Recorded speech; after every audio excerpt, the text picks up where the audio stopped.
Hey, how's it going? Ew, what is that? Oily. I'll have to clean that after. um, I'm going to read you some cards. That's why I'm here. Okay, so I pulled two from the Shaman's Dream Oracle deck. And they are Beloved, number 2, just keeps throwing itself out there. And the other card that I pulled, the second one of 2, was Overflow. Overwhelm and Plenty is the subtitle. And it's number 43, which 4 and 3 make 7. The subtitle on the Beloved card is Radical Acceptance. I pulled another couple of cards from the Wild Unknown Animal Spirit deck. Oops. And those are Bat. So that's an air energy card. And Panther. Fire energy car. Cat. I mean, no, not fire energy card. Not cat or car, although, I mean, I suppose you could go that way with it, but that's not the way I want to go. Oops, what am I putting it there for? I will come to those in a moment. But I'll tell you, when I started out, I really had no idea where I was going to go with this. But as I started laying out my stuff, preparing to do this, getting ready, I noticed a kind of a theme. And mainly it's family.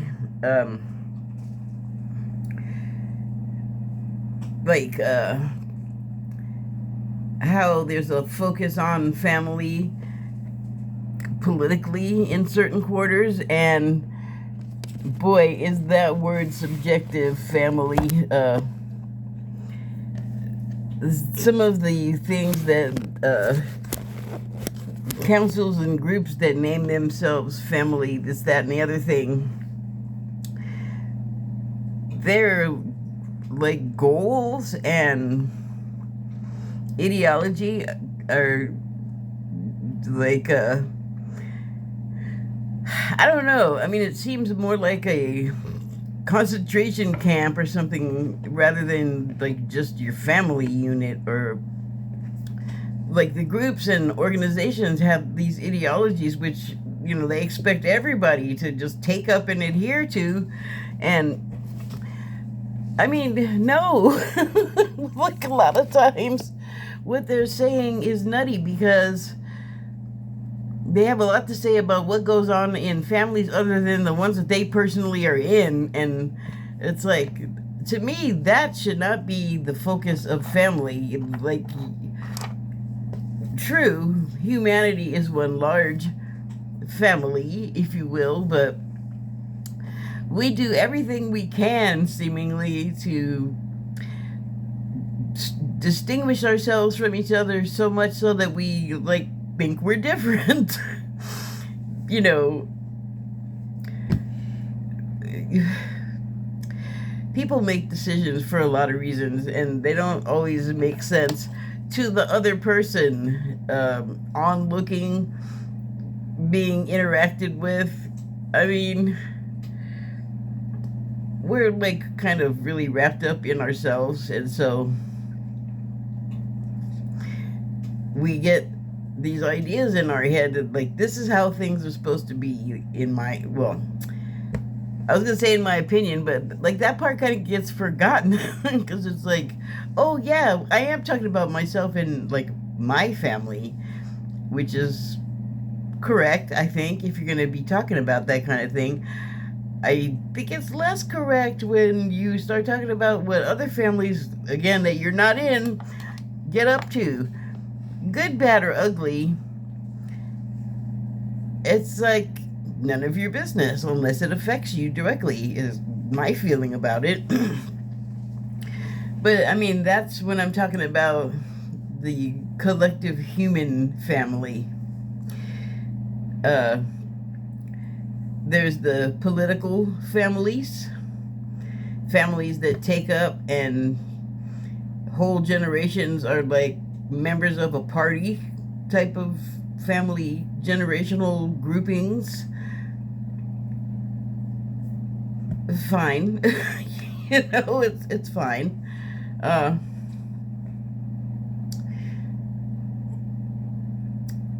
And there's other groups like, races. We love to, separate each other by those. And what I see about that is like people that aren't of that group often have a lot of ideas about what goes on in those groups, which is not a monolith, and neither is that other group that's kind of judgmental that I'm talking about. Judgmental without like evidence, if we're going to use court terminology. You can't a judge won't pass a judgment, won't make a judgment unless there's evidence to support an opinion. And families and lives on the personal level is really not opinion. It's your own opinion in your own house, on your own property, however that manifests.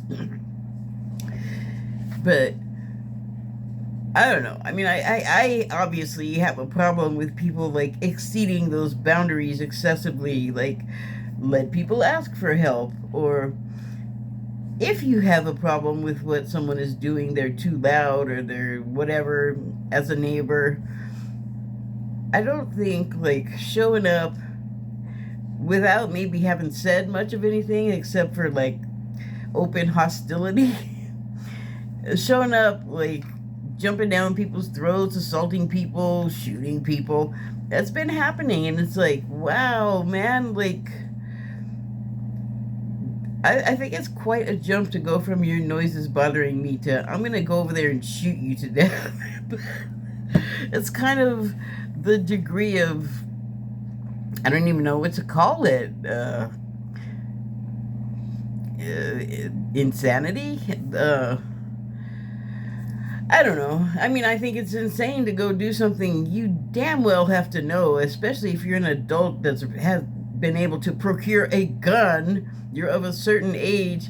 You have to know that's against the law. There has to be cause, and it can't just be because they annoy you.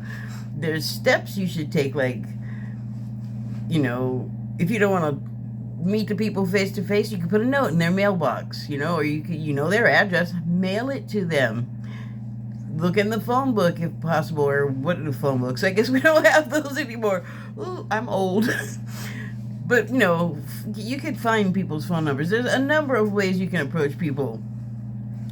And I just don't think it's great to accelerate from 0 to you're maimed or dead in no time. That does not reflect having a thought of precaution, compassion, or I don't know. It just seems like I got so mad I can't even control myself anymore, and I'm not even gonna try. March, march, march, gun, gun, gun. I don't know.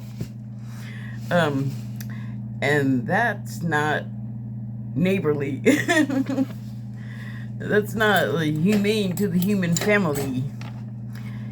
So that's just an observation. Oh, and speaking of making observations and having opinions and commentating about it, have a look at my signs if you would. Not that they're going to absolve me of everything if I've fatally offended someone, but I should have started off with that. Opinion commentary. It's not the end of the world, it's just my opinion. You very likely don't know me, and yeah, I mean, turn, whatever, So, yeah, I was just getting this whole family vibe, and I guess I'll start actually with the wild unknown animal spirit cards, because where I have seen families reflected in the best, most positive light lately, and I go out looking for feel good stories because I want to feel good. But I like animals and baby animals and people that do unfortunately out of the ordinary nice things for other people. So I mean, it's a balm to indulge in, since I pay attention to all of this other prickly stuff that goes down the throat like one of those, oh heck, of course I don't know what it's called. There's a tree in Los Angeles, and it I guess its seeds are like these round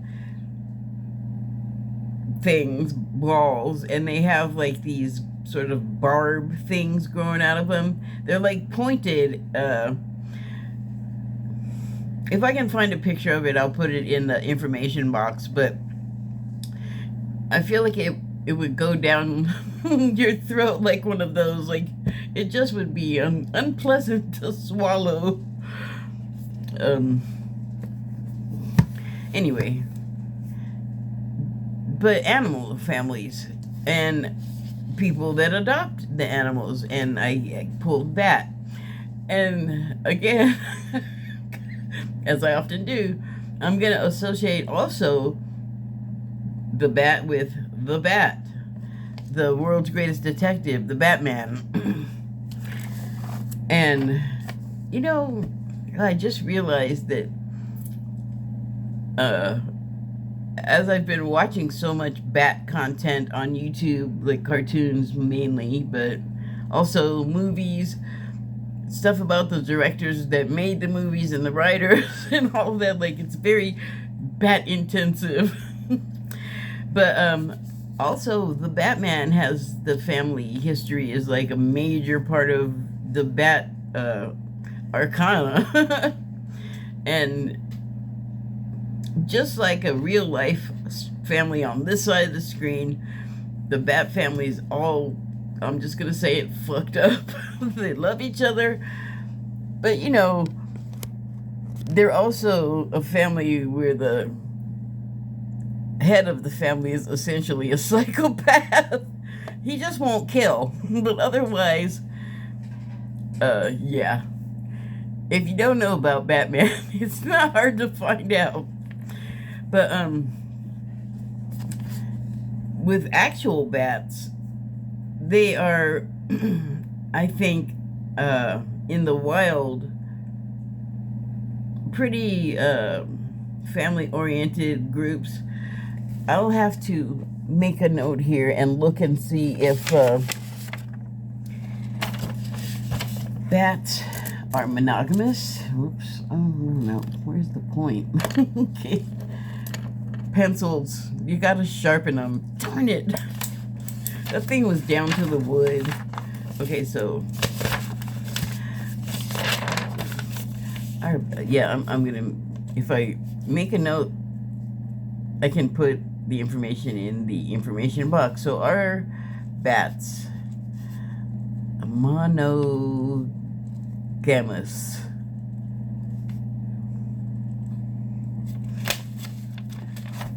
But what I kind of know more, like I suppose I could watch well, I can't right now. I don't, right now on this phone's the only internet I have, and it's very limited. I can't even access my own Wi-Fi because I can't sign in because I am in somehow a bad light with my cable company. But anyway, yes, I'm really like, my hide is chapped about that. But anyway, I was gonna say I need to watch a bat documentary, but well, I suppose I could find one on YouTube. You can pretty much find everything there. See, it's gonna be after I do this, but it's just for my own peace of mind or information or whatever. Bat doc on YouTube. Okay, so now that we've gotten that out of the way, literally, what I was gonna say about the bat and humans on these like feel good shows or shorts or whatever I happen to be looking at on YouTube is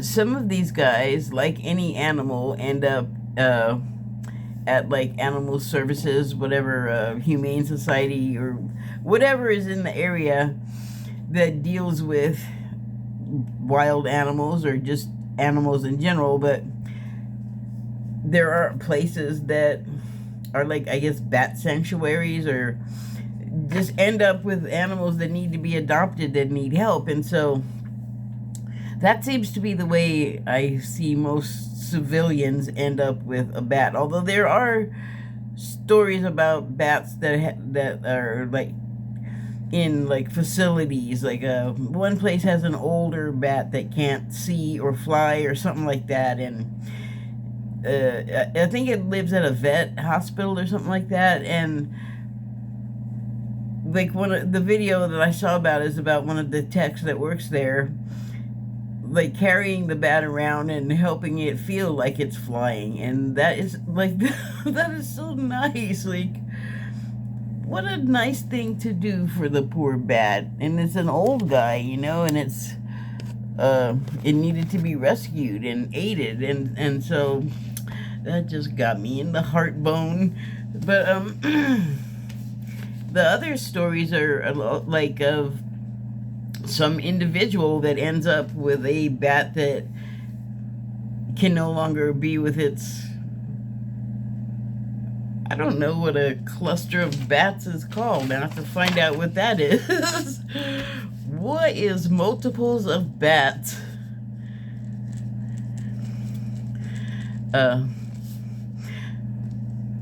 But the thing about them, the bats and the humans, when they get adopted, of course, they're basically, when a human adopts a wild animal and sort of treats it like a pet, they've kind of ruined it for the wild. But these ones that get taken in kind of can't make it in the wild anymore and need help. Like, they would be food for somebody because they're crippled or lame in some way. And so when these people take them in, these animals are very affectionate, very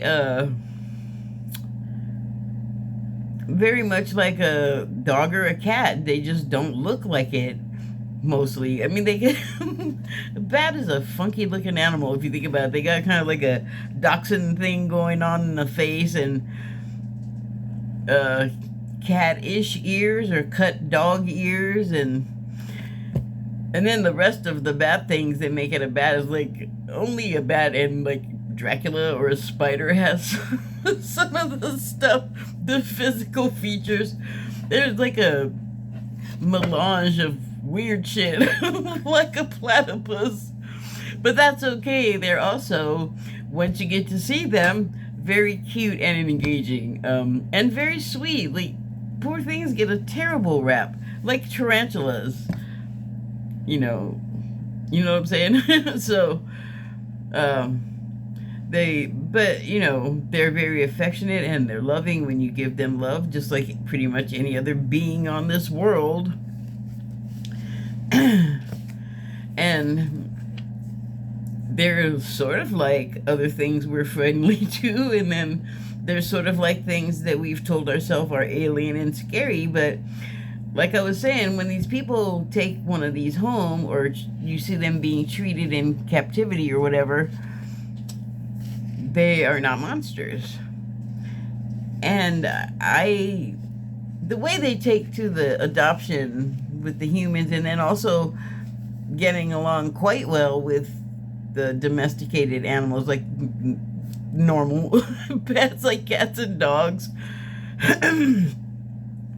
There's a sci-fi story I read, wow, years and years ago. Seems like it had to be in the 80s somewhere. And I remember the author's name was Rebecca Orr. I remember it as O-R-E. I want to say that, but I think it's ORR, like, why am I doing this?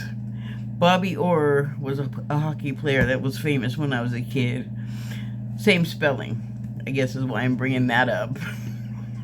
But anyway, she wrote a couple of books, and she was a Southerner, I believe. At least her stories took place in the South, but she had 3 books that I read of hers, the only ones I could ever find, and I cannot find them. I've been looking for them for like 20 years, and I cannot find hide nor hair of that woman's name or these books. But in all 3 books, for some reason, her little house and farm, like not a farm, but just like pretty big garden, like for her own self, you know, like people do when they have a garden at their house.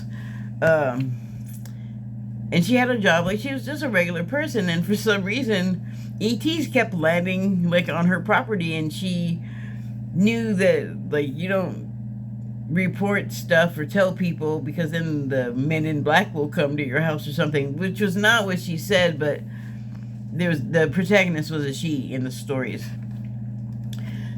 But she just knew, like, probably better to keep this to myself, because I think she was more concerned about the aliens being vulnerable here on Earth because they like crashed or whatever to end up at her place, and like for whatever reason they couldn't leave, so she ended up with, I believe, 3 species of different aliens that she was like harboring and living with and caring for on her farm and communicating with and everything. So in one of the stories, the ETs that came down were very bat-like from the description, and she called them gwings because of the wings and something, bat wings, something, I don't know, it was just her device, the author's device. But the thing about the bats was she had a bunch of cats, and she would come home to find like 4 of her, whatever, 4 or 5 cats on the bed in a pile, like cats do, all snuggled up together, but with the gwings. So she'd come home and find, like, I don't remember how many gwings there were. They're plural, because gwings, with the S. She would just come home, though I remember the description, and be looking for her animals, and then go in the bedroom and find them, like, all in the bed, in a big cuddle pile or whatever. And, you know, not doing anything weird, just sleeping, like, you know how cats all snuggle up in a bunch, or I think all animals kind of like to snuggle together if they're, you know, if they're into that kind of thing. Not all of them are just all, it's so sweet and lovely and we get along. But that about family and bats. Where is the other one that I pulled? I think they were right together. Oh, it was Panther, that's right. Where did you go, kitty? There it is. So, cats, again. I don't know much about these particular big cats in the wild. I believe that, I'm not sure where they're native to, where they're black, but I think there's some in South America. I know other big cats in South America are swimmers. I guess I have to look up where exactly the Black Panther is native to. Where you find Black Panther? That's my note. That's my shorthand. Oh, I can't type that into a search bar. It'll just give me movies and Bobby Seale.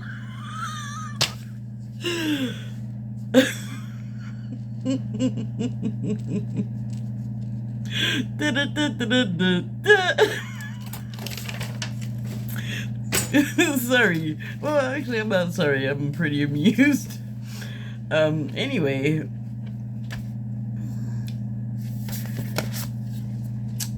Protective, don't mess with my family, and you know, teeth and claws. And look at those eyes. Boy, those eyes are really standing out. Like, Yeah, they're really, they look like radiator fluid. Well, you don't want to get that in you or on you. It'll mess you up. Um, wow. What a combination. Fierce defenders. So I would imagine don't mess with my family, right? And yeah, I'm not going to ramble on too long because I got other cards to talk about here. Oh, I guess it doesn't matter. Like, who's standing over me with a stopwatch? No one. Well, I'll just continue. Anyway, so did I already talk about beloved? Today, I mean. Let me talk about overflow first. So the subtitle on this card is Overwhelm and Plenty, which I guess is summed up by this fancy ass house that somebody left all the faucets on in there. And yeah, overwhelm, overflow, all of it. I mean, extrapolate. What happens if everything in your house gets flooded and messed up and full of water? Like, that's not a great day if you don't like cleaning up stuff, and it'll be really hard and dirty and kind of sad because you might have to sacrifice some things you care about that don't just dry up and go back to normal, which would be like everything.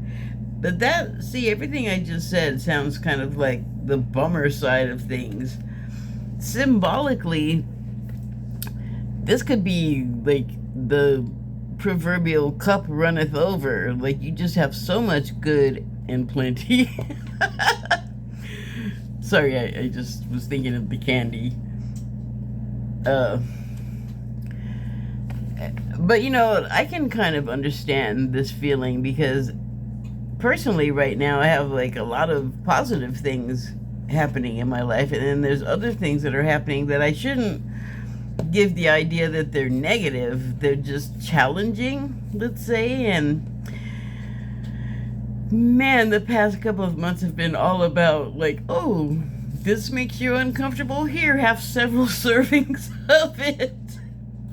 And it's like, once I go through like one thing of, oh, this happened, and like succession of feelings, and then what you got to go through to get past through and over all of that processing, and you think, okay, I'm good to go, and then another problem. And it's like that thing I always talk about. It's not bad, it's good. Even if it's bad, it's good. It's good, just think it's good. So that's still getting used to that state of mind, but I'm getting better at it. It really is like a way out. It's a loophole where you're just like, this is terrible, and then you don't want to feel terrible after. Like, if you have to feel terrible for a long time, you want it to end. So if you look at it this way, and when I say you, I mean me. If you look at it in the way that like it's the Matrix, it's the plan, it's all of that stuff, it's a role you're playing. And for the greater good, really. And the thing about that, like, it's really great, as in large.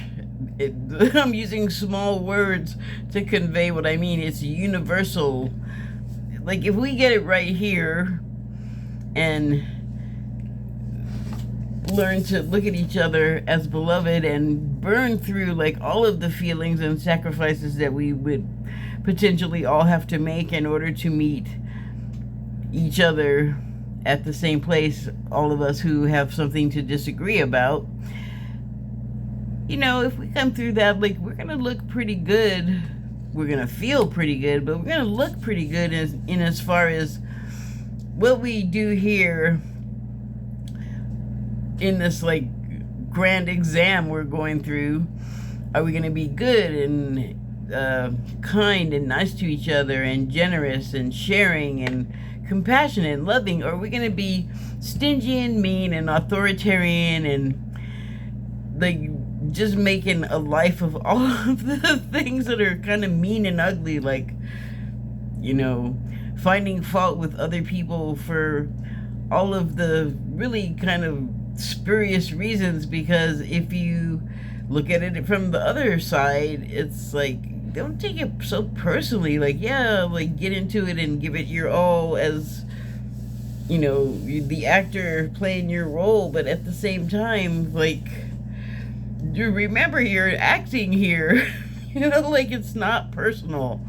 So that is a hard one. I'm not saying that's easy. I'm, you know, making my way toward that kind of accord with myself and everything else, but I have to make adjustments myself to this end. And I don't know about you, but rarely do I set out to do something new and different and just get it right the first time and then forever after. Like, I gotta make my mistakes, those learning mistakes, where you learn, like, oh, that was not the one. That was not the way. So, I feel like that's what this is, kind of like sorting all of that out. Like, it's plenty. Like, you have abundance, you have the potential, and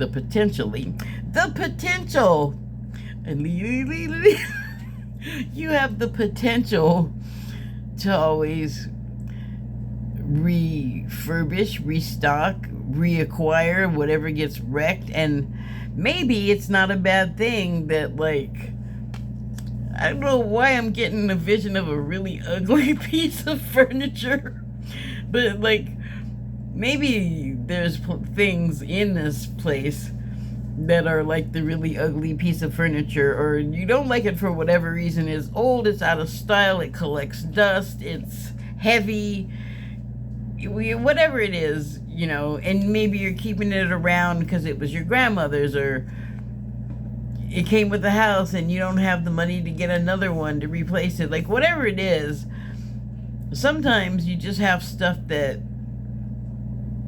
you got to live with for a while.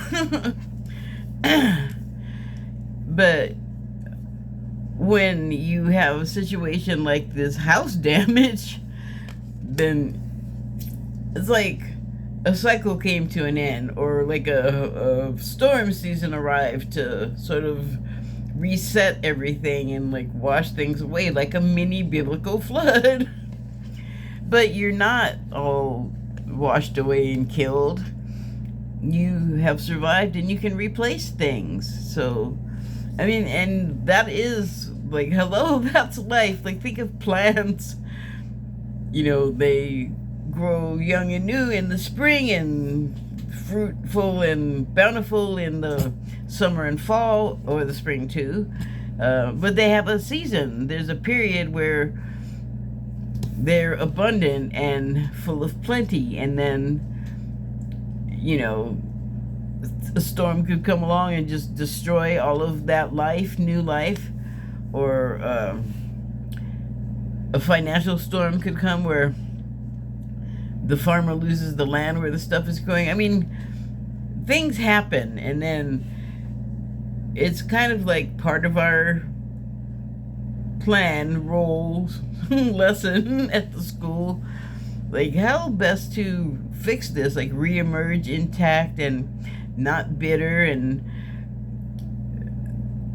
at the same time grateful for the ability to have gotten rid of that ugly ass piece of furniture finally. Like, you know, you ended the cycle of unattractive design in your house. House is a metaphor, or it can be, right? So I think overall, like, our family units, however they exist, whatever they look like, because who cares if they do the family things? It doesn't matter if it's the whole family is sports mascots and they wear the costumes at home. It doesn't matter.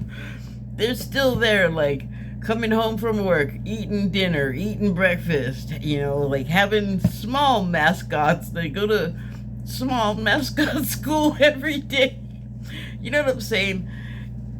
Like, everybody's got some version of the same thing, and that alone is like one step to a whole bunch of other same things that we all have in common. And we play these games, these roles, and the end goal is to get through it, not, killing each other to death and canceling and separating and tearing everything down and burning it up, but to pass through all of that, hopefully intact, or not, because that could just be the way that it's meant to go for an individual that doesn't make it. But the point I'm trying to make is, it seems like right now we're going through this, and I keep saying maybe it doesn't look like positive things are happening, and good is going to come from this turbulent time, but it will. We're going to get rid of that ugly ass piece of furniture and move on with our lives. And I think the way to just keep that whole thing rolling, is just stay in gratitude. And it's like part of the whole shifting that I was talking about yesterday. I'm going to finish, but I want to ask if people have seen that there's a designer, I think he's from the Netherlands. I'm going to look for it and see if I can put that in the information box too, because I think of that when I think of the shifting and everything that we have to go through, and still regardless come through hopefully intact, because I think, it's just my opinion, but I think the end goal is to come through like we do all of the stuff, but at the end of it we're not at each other's throats and enemies. So this man in the Netherlands is an artist, and he made this sort of animated sculpture thing, and I believe he calls it the Walking Beast, but it's like this framework of tubes that he's attached together somehow, and like sails or something that allows it to catch wind, but it's like a perpetual motion machine, and it looks like some kind of animal, except it has like no head or face or anything, but it has like I would almost say like a giant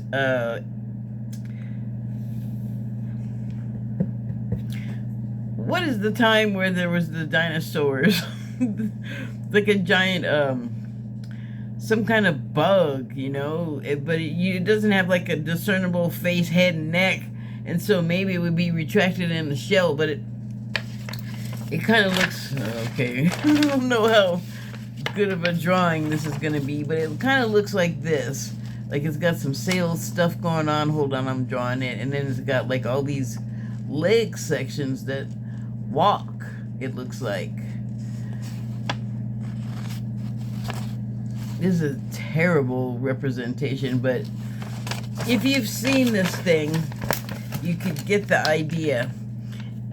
It has like a vague shape like this, and the waviness is like the sails or whatever. There's some kind of fabric component, and then it has like the frames all built together, and it's like all these triangles and angles, and it sort of minces as it walks, but it's like this. It's the weirdest thing. It's like unnerving. ASMR, AMSR, whatever the heck, you know what I'm talking about. Just satisfying to look at. You're just like, wow. Because it seems to have no ending and no beginning. It's like a really interesting thing. So I will try to add a link to that in the information box as well. But it just kind of represents like the endless